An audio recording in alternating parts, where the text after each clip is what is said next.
to hire to help kind of regulate the services, and they can charge a little bit less on property tax.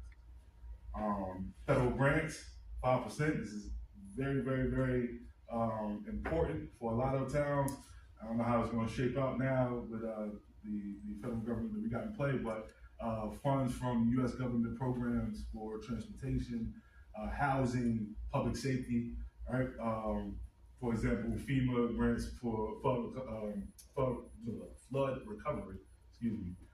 But the federal government also provides, like we were talking about, FHA, they provide a lot of grants and funds to municipalities for transportation and public safety as well. All right, bonds and loans. All right, this is another big one. Does everybody know what a municipal bond is? Please explain. Is that okay? All right. I was just saying That's all right. Okay. So think of a municipal bond as it's like a security, right?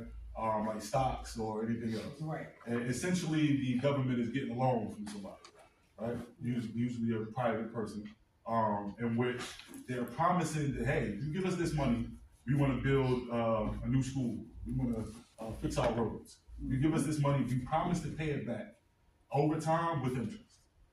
To get more money to yours. So that's a great investment vehicle for those who are interested in that.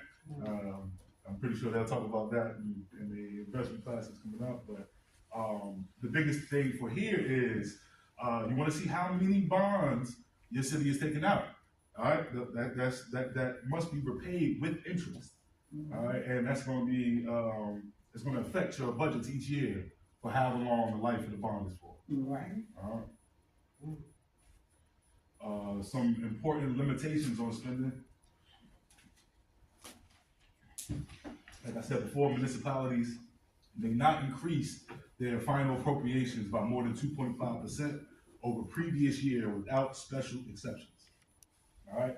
So the tax levy cap, that's imperatively what I'm talking about, is 2% annually, unless it's exempted for the cost. So this cap limits the amount that a municipal budget can be funded through property taxes.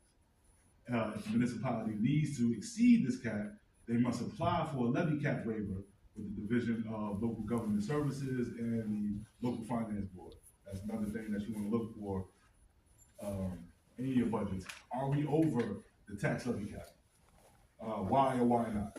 These are things that your council should be able to explain to you very easily.